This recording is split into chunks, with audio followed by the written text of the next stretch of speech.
dénoncer ba combat ba député oh bazana sima batuana baso lingate batona ba yana DDRCS batika minduki. Alors le gouvernement ba FARDC ba koko mona kabilo lokola biloko ya pambate par rapport à Bakodeko. Faites votre travail. Vous avez plein droit à imposer la paix. 17 personnes dénoncent ba combat ba député oh bazana sima batuana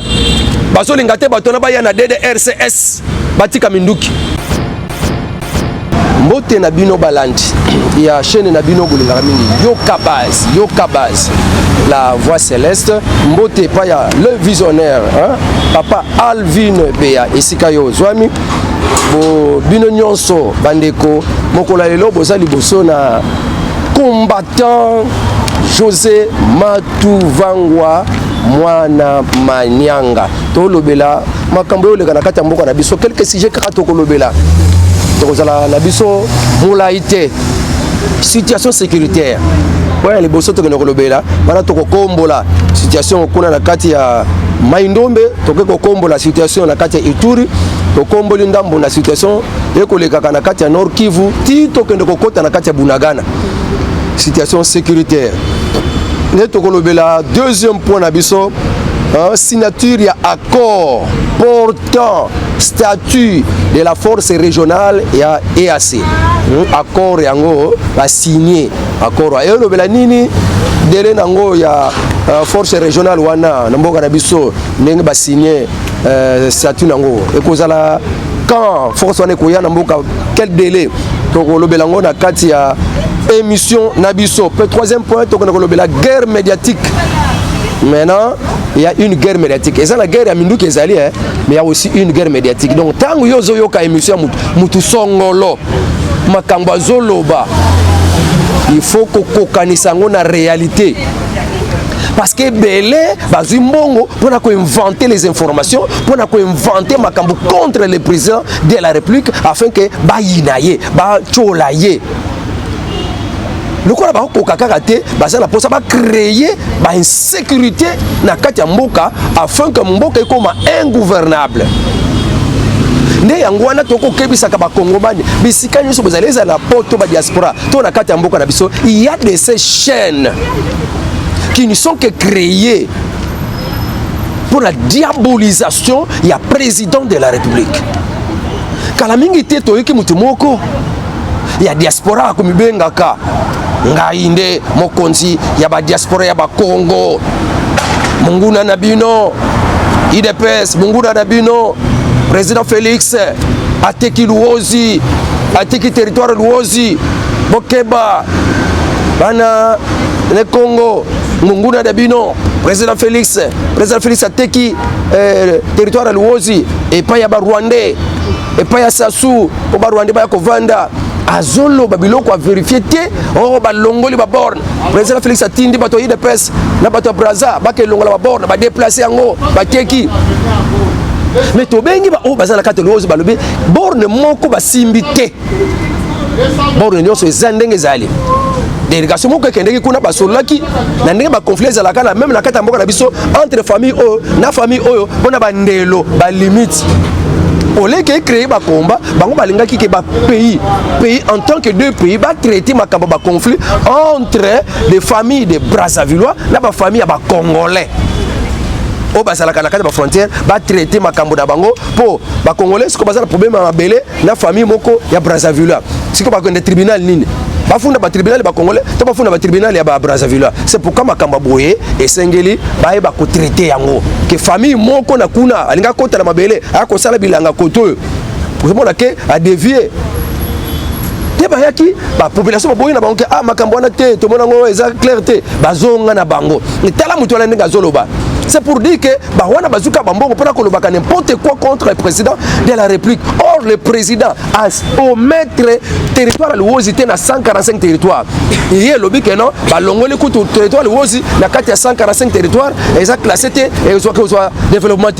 Ce sont des mensonges. On a yé kolongolango na kati ya chaîne ba télévision en tant que moi na manyanga na yé ko condamner maloba wana ya mutuana wa ko lobi bilobela wa bandi ko loba ba propos de haine, discours de haine pour ba tuba yina mokonza mboka bazo diffamer soki azalaki awa en tout cas balinga ba alanda kaka Jean-Marc Kabunji. Vous prenez une situation sans les vérifier, après vous commencez à vilipender le président de la République, vous commencez à diffamer pour que la population et ce sont des Congolais. Ils manipulés afin que les Rwandais, la communauté internationale, le peuple congolais, a président la Bango. Alors, ils ont créé trouble crise. Alors, le peuple congolais a balukana président Moussousou. Mais Batouebele, président Salé Kambouté, t'as la président Kambouté, t'as la 21 000 $, t'as la président régime naïe. Je pense que donc Bangba Lukaka, le locomotive Kanga, Basala n'importe quoi. Président Salé le côté, pour militaire. Il y a Kabouna qui a le discours d'ailleurs. Président Salé le côté pour militaire. Oh, le président se bat pour chercher la paix à l'est. Mais Bazoko Lukaka et Loko Tombo qui s'abattu contre le président afin que le président Azalason a battu, tu vas soutenir rien. Guerre médiatique. C'est pour cette raison que j'appelle et j'en appelle na Union Sacrée, na IDPS. Vous voyez, on a répertorié aussi des communicateurs dans l'IDPS ou en dehors de l'IDPS. Oyo balobaka, là le président Félix, Oyo ba défendaka régime, to régime ya président Félix Tshisekedi répertorié dans chaque parti politique na kati ya Union Sacrée, bazaka na batumoko bavanda na bate balandaka mutu nyonso ko aso défendre, ko appeler, ko renforcer bango ba moyen na koki afin ba contre-attaquer des gens là-bas. Bon bango pas bien organisé na ba laboratoire na bango. Mais l'Union Sacrée, il y a des fois des communicateurs délaissés, abandonnés, ils se poumonnent, il y a force à Bamamoko. Or, il y a un président de la République à soutenir, et puis il y a des groupes de gens qu'il faut contre-attaquer. C'est pourquoi j'en appelle, dans le laboratoire, dans le parti politique, de faire des recensements de grands communicateurs qui passent dans les chaînes de télévision pour défendre le régime du président Félix Tshisekedi afin que base à la capé, encadrer, rémunérer, encourager, primer.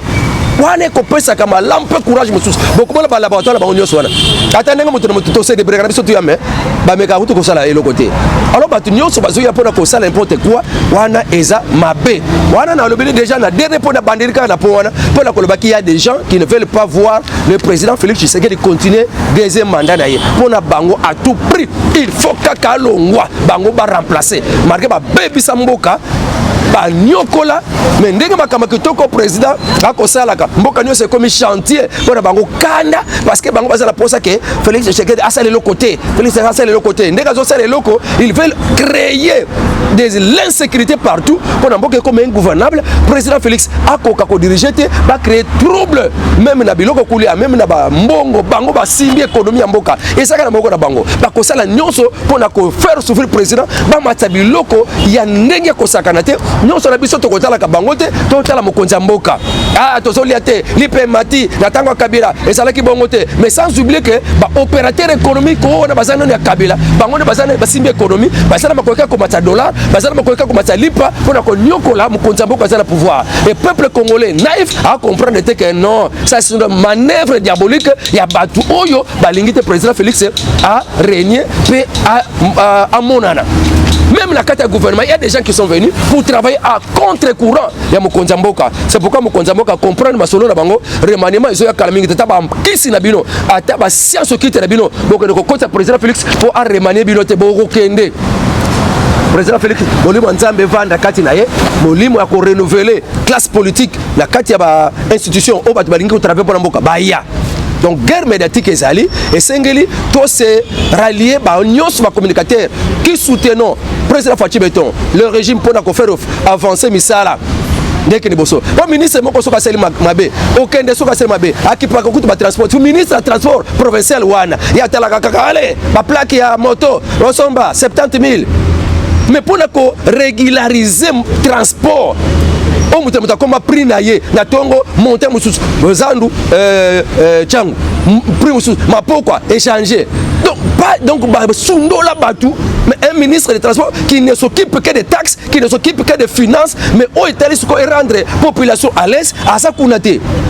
Voilà, on n'a pas besoin de tels gens. On a besoin de gens. Oh, bako, ça, le gouvernement, il y a président Félix Ndimama. Kuna na kata là-bas, il y a maire de la ville, kuna sala kamusala, malamute, kito kote, konyoko la batuna, lolengeke, batuma finga mokonzamboka. Ce n'est pas normal et acceptable. Biloka boye mokonzamboka, il faut maintenant quoi agir. Parce que yo, il y a une vision. Mais le gouvernement qui devait matérialiser, a kokate. Na ba média bazo bima ba Pierrot Wara koloba n'importe quoi contre le président sont les athées maroisate donc respect athée ça c'est la démocratie du Congo. Oh bah comme ça la terre à Brazzaville n'Angola mais ce qui se passe au Congo démocratie moko liberté moko d'expression ndenge mususu que quelqu'un qui met abandi ko finga naye au lieu de critiquer le régime tant ba koloba que non boloko ezako fonga pour la bino oh ba fongole boloko pour la biso. Donc voilà, et ça qui est le dernier pour on a bandé pour la guerre médiatique pour soutenir la ligne vraiment l'union sacrée, soutenez les communicateurs et il faut qu'on matisse sa domaine wana parce que le média a une puissance. Ngana kata média na ko Philippande ba yini payer. Kaka na kata média na ko na lobby bona mutu pe ba tomboler pe ba honorer. Les médias ont une puissance. Ba to belé bazala ba poto ba na ba information ba YouTube or qu'il y a des youtubeurs démoniaques. Il va inventer les camps contre le président. Allez, il y a président. Innocent. C'est pourquoi on a besoin de vrais communicateurs qui devaient communiquer les réalités du pays. Mboka ndenge comme chanter, banzela ndenge zotongama, ba ponde ndenge zotongama, misala ndenge zosalama. Ba minerval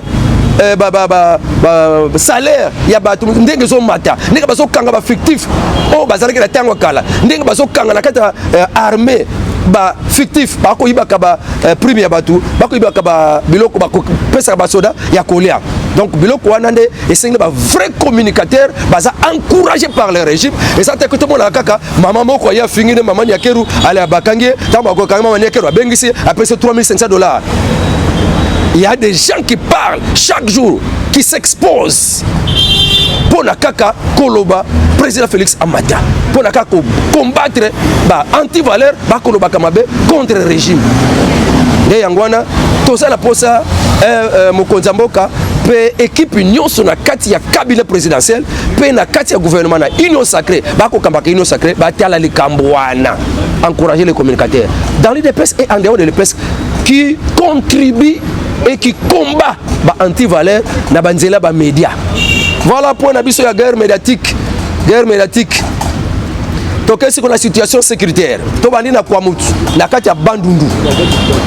na Mai-Ndombe bateke na bayaka e bandi ndenge nini omoni babiloko muso ebandaka na mboka ebandeka malem bambororo kaka otoyoka bambororo bakoti bawuti koto ota Soudan bambororo babandi ko yela mboka na biso na bangombe na bango baza ba éleveur bayebani bisika bawuta to na Soudan bayiko sali to yebite. Or c'était des militaires. Si ko bambororo kaka wana bamikomisa bayaka bambororo kaka bamikomisa bateke bambororo kaka bamikomisa bambala lelo bakoma ko influencer ba créer ba trouble na bango na bango o bakota na bateke ba créer animosité qui est ennemi na ba obazakuna ba komi ko boma na siko lelo on commence à tuer les gens na minduki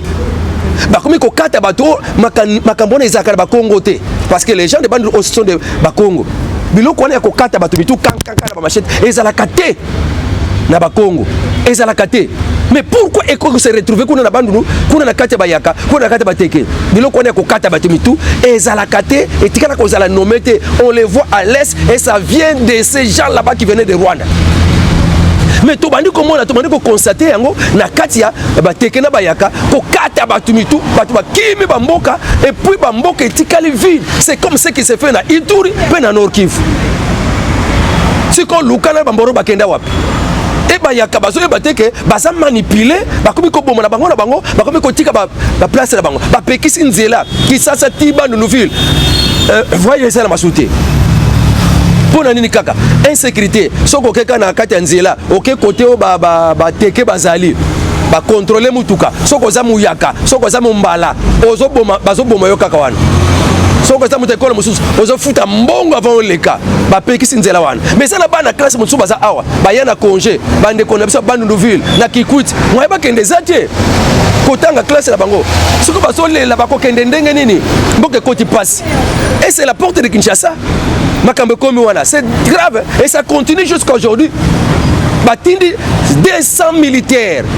na mboka na biso kini bakende kotia ordre na bateke na bayaka sans moyen bake bango moko bango boma bango susu na ba groupe armé ya bayaka groupe armé ya bateke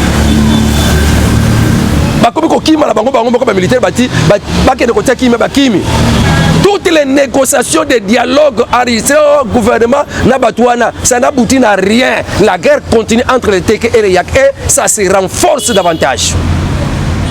bazolela gouvernement salali kambo. Comment on peut envoyer des militaires qui n'ont pas toutes les munitions possibles, qui n'ont pas toutes les capacités possibles? Bango moko bakomi ko bomba bango na ba flèche. Bango moko bakomi ko kima. Kuna balobi ke ba mona ba militaire ya kokufa. Ba bombi bango na ba yaka.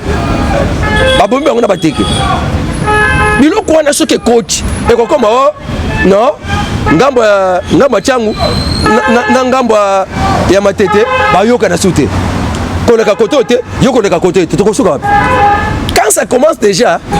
et comme un conflit entre communauté O na communauté O mais ça peut nous arriver il y a beaucoup d'infiltrés beaucoup de Rwandais qui basana Kinshasa na Maluku bavanda toyoke kuna na boko kotamba nzangu na ntimansi bazali basala kanini bayela nini kuna ba militaire wana tina luozi bazali basala kanini bayela nini. Nous appelons au gouvernement ba rapatrier bayata na Kisasa ceux baza ya FARDC ba lugla bango isika mususu bavanda ata na Kisasa quelque part baza bien surveillé que kotika bango na bazamba kuna ce n'est pas normal. Moi même na national numéro 1 ba couper des routes ba koma ki ebele ba komi ko kale banzela na nzela national ya Congo central tikini sasa mais ba kangi batwele nani mutamatadi wana chef ya la police Kasongo ya Matadi akangi ba couper des routes ebele pe mikolo toyoki ke ba prisonnier ebele na kati ya Matadi na ba prisonnier bakimi bake wapi. Quelle imprudence! L'État rendre régime à Papa Mokonzi vraiment malam. Bande ko biso boko kambaka boza na kati ya makambo ya sécurité. Faites votre travail. Mboka eza ya biso. Soto tika na maboko batwala pona moi $5,000 aujourd'hui. Au kabi au CD mais lobi bana na yo. Lobi ni yo pe ko benga na yo. Likamba koteka mabele tela bakomi koteka mabele oteki expatrié ba libanais ateki les 5,000 hectares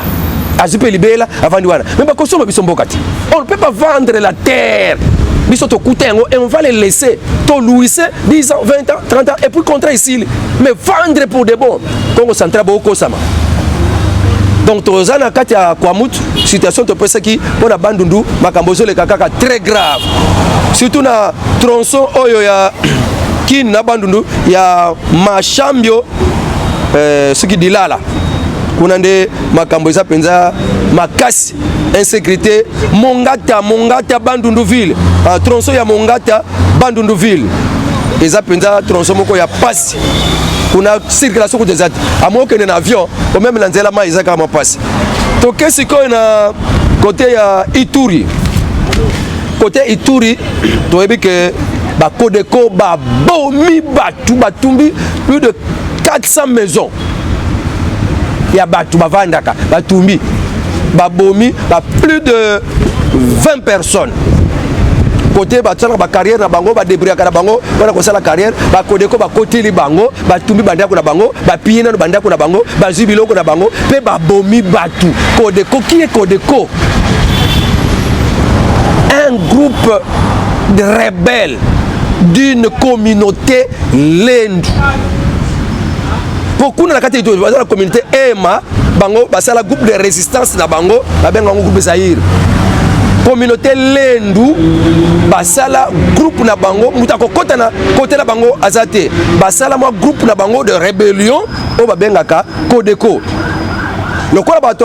et ma bango qui bazala ka trop traumatisé ne basala groupe de résistance on a qu'on résister contre les attaques mais ba Codeco ba sina déjà traité de paix ba côté na DDRC mais ba continuer ka ko boma est-ce que l'armée est incapable ya ko désarmer batouana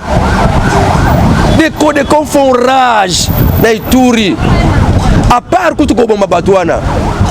ba kena zandu moko marché moko boye kuna na marché wana bato ya territoire ya Mahagi bakendaka ba commerçant mususu pe kaka ya Jugu bakendaka ba Codeco ba koteli bango na marché ba beti masasi ba kangi 17 personnes ba memi bango en otage o ba lobi kidnappé on les a kidnappés ba memi bango tina bazamba na bango na ba site na bango balo ba tozu bango parce que police akangaki si batu ya biso voyez les désordres donc bango bazo ka bampaku bazo ka taxi na côté na bango on dirait que comme moko na bango donc on ne peut pas diriger et il y a des hommes politiques ba koma ko sala affaire ba faire na ba Codeco na makambo bazala basala ka ba minerai pour ba minerai eza kuna na kati ya côté na bango una mutu akosimba te l'état tala kangote bango moko ba exploitaka pe batekaka un pays dans un pays. Et il y a des autorités militaires, il y a des députés, il y a aussi bato basala ba institution na Kisasa wa basalaka na bango basalaka en connivence pona ko timula ka ba minere wana eza na kati na bango pe bango ne ba soutenir ka bango. Papa Mokonzi kuna na kati ya Ituri alobaki ke na lingina dénoncer ba komba ba député o bazana sima bato wana basolinga te bato na ba ya na DDRCS batika minduki. Alors le gouvernement ba FARDC ba koko mona kabilo lokola biloko ya pamba te par rapport à ba Codeco. Faites votre travail. Vous avez plein de droits ya ko imposer la paix. 17 personnes kidnappées na ba Codeco. Ba même bango à côté na bango. Oh la police akangaki si batu na biso. Maintenant la police mutakangi si batu na bino. Est-ce que c'est la population? Bon que ne cause pas population ka pamba ba teka na bango na zan. Donc ça c'est mettre l'insécurité na kati ya mboka, il faut total la penza makambo na nyos. Plus de 150 écoles batu bazongi te po ba école wana ba bukango na ba ADEF, ba école wana ba panzango na ba Codeco. Moye bana bazonga ezate bazongi te kota ba Nord Kivu, kota ba Ituri. Ba école ba panza. Maintenant il faut ba tonga na ba école wana po bana bazonga. Et les enfants seront comme ça, sans étudier, les enfants illettrés ba ko boko makuna. Vous voyez ce que ça fait pour un pays. To kolobela pe makambu ya Nord Kivu to yebi ke renfort ya Russie et yaki déjà gouvernement militaire Constant Ndima ayaki na Kisasa azuma solo basola mokoza mboka ba bendi matoyi que il faut kosala iloko moko bokona bunagana parce que société civile ya Nord Kivu ba lobby biso tonto kota na marche na balabala to sala marche soki kaka gouvernement ba pesi mitindo te na ba kambi na ba FARDC ba kota bunagana bazotika kaka Rwanda asala makamu na bunagana Rwanda abo makabande ko na biso na bunagana soki kaka gouvernement tiki kaka bongo bunagana etika kaka bongo d'ici quelque temps tozo sala marche si le gouvernement ne fait rien et ne donne pas l'ordre aux FARDC d'entrer dans bunagana alors la société civile a organisé marche contre les FARDC et contre le gouvernement. Au moment de Congo, il y a un mokoza mboka a bendi matoyi pas gouverneur militaire. Abi nayoka son, nayoka lokito. Donc à la mingi était oh kaka bunagana mukolo boko kaka bunagana koyi. Ça ne sera pas que oh chaîne mokoka. Toutes les chaînes en parleront et ça sera de la joie parce que lokoka toyozela bamboke belé. Et puis eloko nazo ibisabino ke na bamboka o bango bazala ngo ba M23 batie nani royaume na bango batie ba chef na bango pe na côté Ituri bamboka o ba def ba vandeli ba telemise ba drapeau na bango. Vous voyez tokomi wapi donc ba Codeco bazu ba place na bango na ba bitandi na bango ekomi ya bango iyo mokonza mboka ko yakuna te ba M23 bazu ba bitandi na bango ya mabele ya Congo ba vandeli na bango batie ba bokonzi na bango ba ADF bazu bamboko bazu ba vandeli batie ba drapeau na bango. Si vraiment tokomi wapi. C'est pourquoi mukonza mboka akosala nyonso pona kosisa makambo wana ba minduki ye ba renfort militaire logistique et ye mukonza mboka oyo ya nani ya Nord Kivu Constant Ndima azala ngoja maboko na dans quelque temps tout va terminer et nous allons louer nos FARDC et le président de la République. Parce que Makamboko Kenango, bien. Ba oyo ba bomaka abe Godefroy Pembele kuna na Kikwit ba présumé wana po bandanga na makamba ba banduko bomana batu banduko bomba batu. Alors jugement la bango ko le 17 septembre kuna na kati ya Kikwit o ba bomaka abe o boyoka kake abe Godefroy Pembele ba bomie na ba assassin moko boye nde bazwaka 6 assassins nde basala kama kambwana jugement la bango batindi yango le 19 septembre. Donc wana nde information tozalaki nango communication tozalaki nango pona ba code ko musala basali mabe ba ADF ndenge batie ba drapeau na bango ya ba 13 villages na quelques villages kana kotangela bino Kilelenge Bakota Bado Lisona Wilake Nord Matolo Bonte Bato Batenge Bawenzi Majengo Masongo wana bamboka nyonso ba ADF batie drapeau na bango. Donc FARDC kokota kuna ti na tozana Elika na ba FARDC ndenge basangana kina UPDF ke ba kokende ko benga na bango ba drapeau na rouge na batie ekolongwa nango. Merci beaucoup to ke na biso na suka ya communication na biso to bi ke na Chine na RDC to sali renforcement ya coopération militaire na biso. Donc makambo eza sunenga passé te engelo bateke to kati relation na États-Unis te. Notre pays RDC ezala makokia ko sala boyokani na pays nyonso na kati ya mokili ndenge États-Unis asala bondeko relation diplomatique na Rwanda biso petona makokia ko sala relation diplomatique to militaire coopération militaire na mboka nyonso epekisa minango te. Donc on a déjà des makambo auto kopesa la communication exécution ya arrêt de la cour internationale ya justice pona makamba Uganda ne ba kotela kamboka na biso ko boma batu ko violer batu premier lot na bango ya mbongo ba pesa déjà 65 millions de dollars ba pesa ngo déjà sur 325 millions de dollars au communauté enani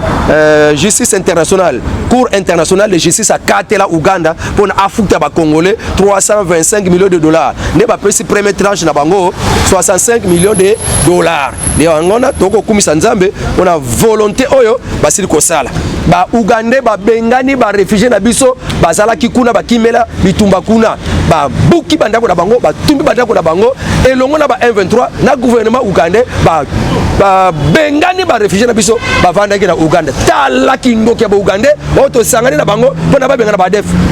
ce sont des ennemis nde yangwana donc suko sake mokonza mboka a signé traité wana signature ya accord portant statut ya force régionale mais que ba force régionale et 5 baya ba ko désarmer ba groupe rebelle na kata mboka na biso et déjà ba Burundi bazana kata terrain ba Uganda déjà bazana kata terrain ba Kenya déjà ba kota na kata force ya MONUSCO ba au Soudan déjà bazana déjà prêt à kotinda 750 militaires na bango ba signé statut wana donc signature ya accord portant statut de la force régionale ndenge bakosala ka 6 mois ndenge kozala dirigé na Mutafar DC donc biloko wana nyonso batali yango basali yango basigné accord accord ya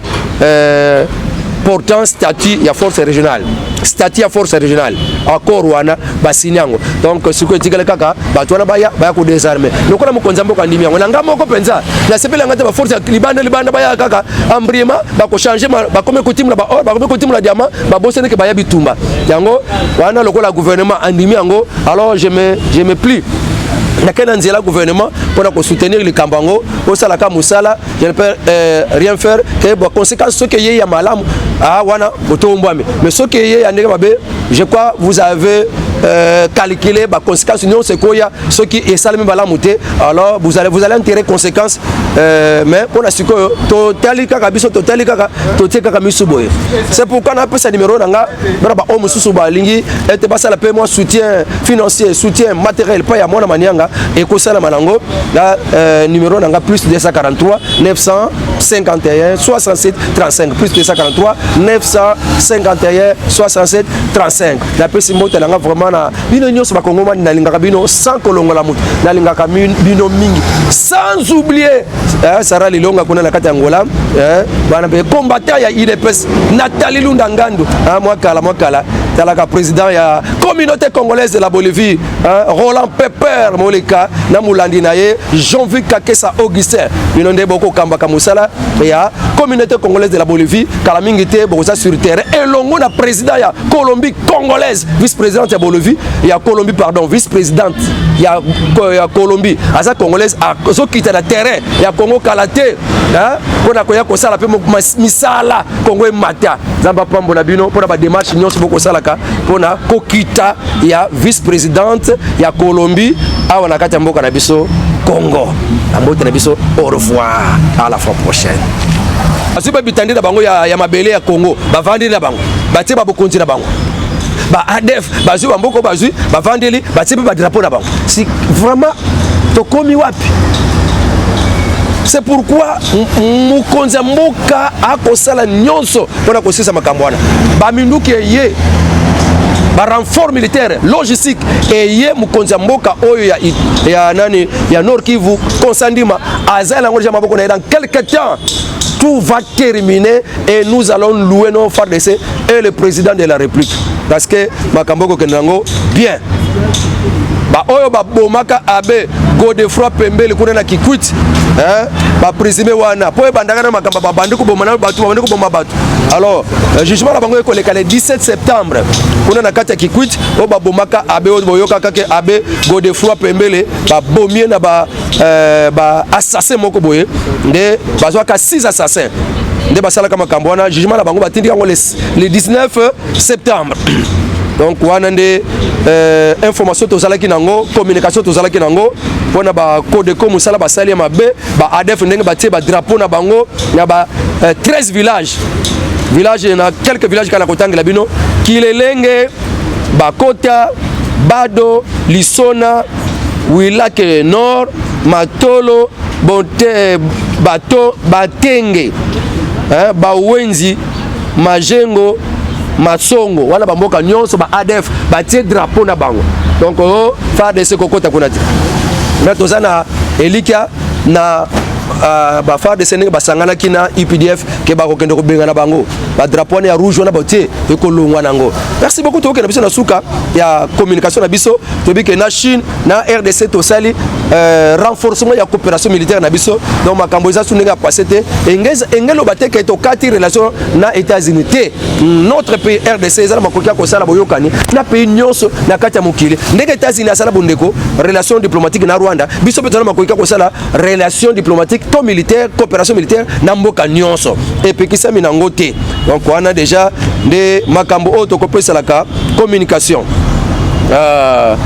exécution ya arrêt de la cour internationale ya justice pona makamba Uganda ne ba kotela kambo kala misoko boma batu ko violer batu premier lot na bango ya mbongo ba pesa déjà 65 millions de dollars ba pesa ngo déjà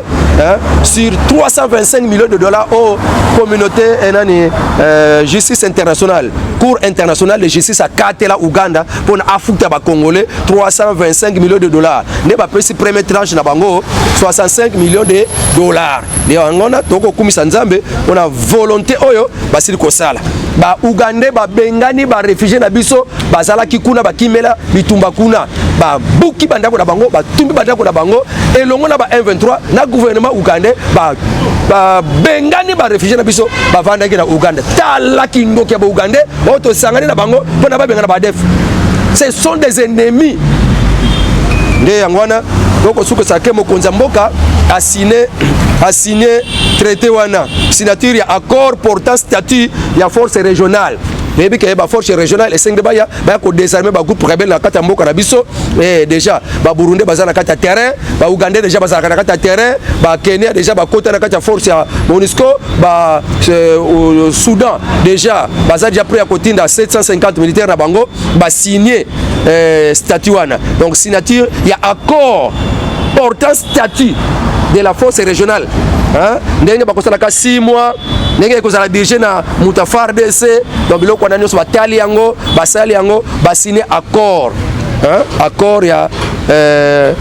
portant statut ya force régionale. Statut ya force régionale. Accord wana basinyango. Donc ce que tikale kaka batwana baya ko désarmer. Lokola mokonza mboka ndimi yango nanga moko penza. Na sepela ngata ba force libanda baya kaka ambrima ba ko changer ba comme kotimla ba or ba comme kotimla diamant ba bosene ke baya bitumba. Yango wana lokola gouvernement andimi yango alors je me plie.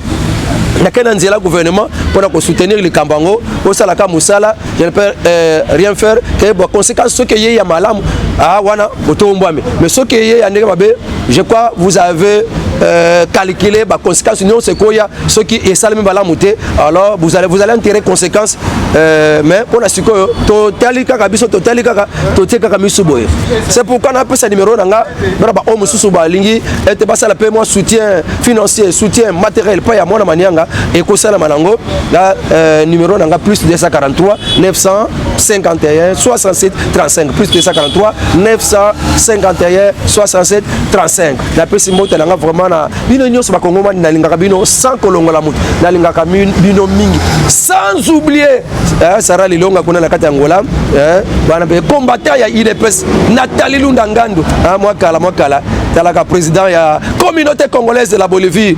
Roland Pepper Moleka na mulandi na ye Jean-Vic Kakesa Augustin bino nde boko kambaka musala ya communauté congolaise de la Bolivie kala mingi te bokoza sur terrain elongo na président ya Colombie congolaise vice-présidente ya Bolivie ya Colombie pardon vice-présidente ya Colombie aza congolaise zo kita na terrain ya Congo kalate pona koya ko sala pe